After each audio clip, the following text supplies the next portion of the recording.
নমস্কার বন্ধুরা, নতুন বন্ধুদের স্বাগত এবং পুরানো বন্ধুদের ধন্যবাদ জানিয়ে শুরু করছি আজকের রেসিপি। তো আজকের রেসিপিটা হবে মিষ্টি কুমড়ার ছক্কার রেসিপি। তো দেখতে থাকুন আজকের রেসিপিটা আমি কিভাবে করি।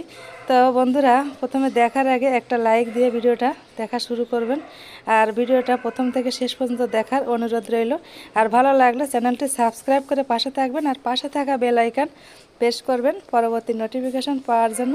তাহলে দেখুন আজকের এই যে মিষ্টি কুমড়োর ছক্কার রেসিপি। খুব সহজেই কিন্তু মিষ্টি কুমড়োর ছক্কার রেসিপিটা আজকে করে দেখাবো। তো দেখতে থাকুন আর আমার সঙ্গে থাকুন। তো বন্ধুরা, আর বক বক না করে এবার শুরু করা যাক আমি কিভাবে এই মিষ্টি কুমড়োর ছক্কাটা করি। চলুন তাহলে দেখে নেওয়া যাক। তো কড়াইটা গরম করে নিলাম, কড়াইয়ে দিয়ে দিলাম সরিষার তেল। তো আজকে মিষ্টি কুমড়োর ছক্কা হবে সরিষার তেলে। তো এই রেসিপিটি করার জন্য কড়াইয়ে তেল দিয়ে দিলাম, আর দিয়ে দেব বাদামটা তেলে আমি একটু ভেজে নিব। তো বাদামগুলো আমার ভেজে নেওয়া হয়েছে, এবার আমি এটাকে একটা বাটিতে নামিয়ে নিব। এই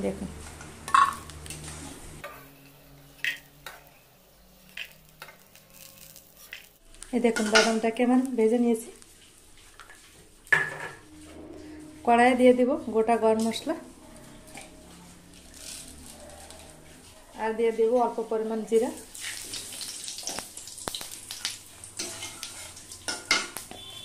তো এই দেখুন, এখানে আমি মিষ্টি কুমড়ার আলুটাকে কেটে ধুয়ে জলটা ঝরিয়ে নিয়েছি ভালোভাবে। এই দেখুন, প্রথমে আমি আলুগুলোকে একটু ভেজে নিব।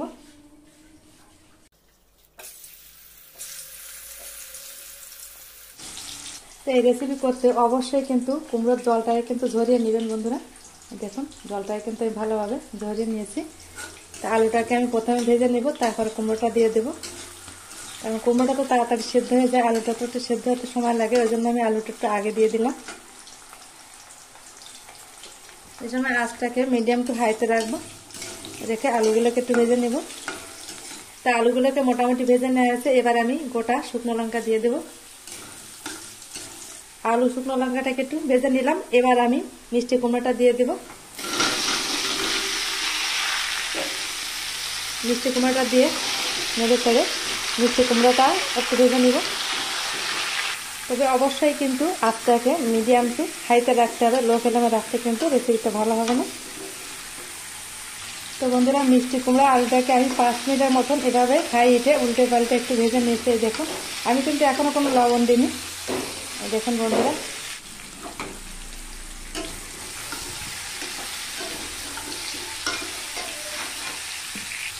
তো এই দেখুন বন্ধুরা, মিষ্টি কুমড়াটাকে আমার উল্টে পাল্টে ভালোই ভেজে নেওয়া হয়েছে। এবার আমি এর ভিতর দিয়ে দিব হলুদ গুঁড়া। হলুদ দিয়ে দেব,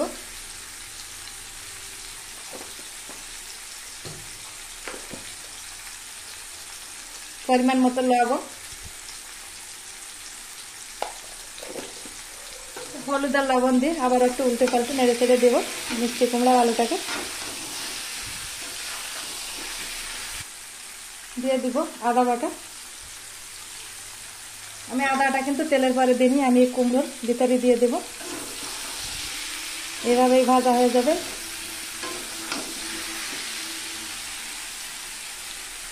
আমি এখানে ধনে আর জিরাটাকে ভেজে তারপরে বেটে নিয়েছিলাম, দিয়ে দেব 1 চামচ। দিয়ে এভাবে একটু উল্টে পাল্টে নেড়ে চেড়ে মিশিয়ে দিব। দেখুন,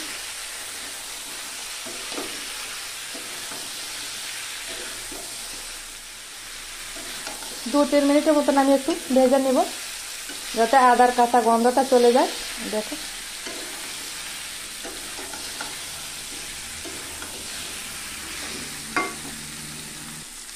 তো এবার আমি দিয়ে দেবো ভেজে রাখা বাদাম।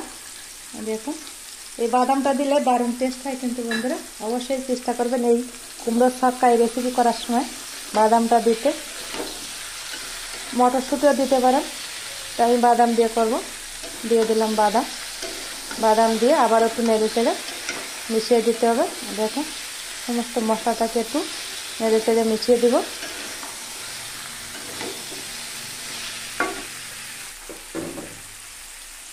এবার আমি দিয়ে দিব জল, খুব অল্প পরিমাণ জল দেবো কিন্তু আমি।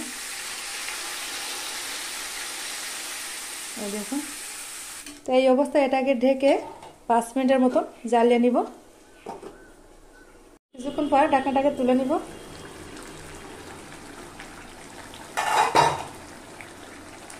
দিয়ে দিব 3টে কাঁচা লঙ্কা। এই লঙ্কার পরিমাণটা কমই দিলাম। মিষ্টি কুমড়ার ছক্কায় একটু লঙ্কার পরিমাণটা কম দিলে ভালো হয়, একটু মিষ্টি মিষ্টি হবে। দেখুন, তো লঙ্কাটা দেওয়ার পরে নেড়ে ছেড়ে আবার একটু আমি ঢাকা দিয়ে দিব।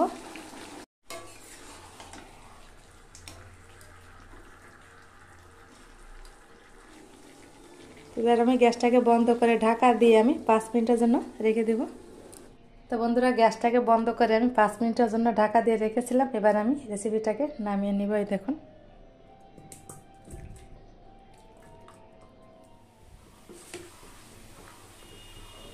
এবার আমি একটা বাটিতে সার্ভ করে নেব। এই দেখুন। তো প্লিজ বন্ধুরা, ভিডিওটি ভালো লাগলে একটা লাইক কমেন্ট শেয়ার করবেন। আপনাদের একটা লাইকে আমাদের ভিডিওটা অনেকটা দূর পৌঁছে দেয় বন্ধুরা। আর একটা কমেন্টে আমাদের ভিডিও করার উৎসাহ অনেক বাড়িয়ে দেয়। তো ভালো থাকবেন, সুস্থ থাকবেন, দেখা হবে।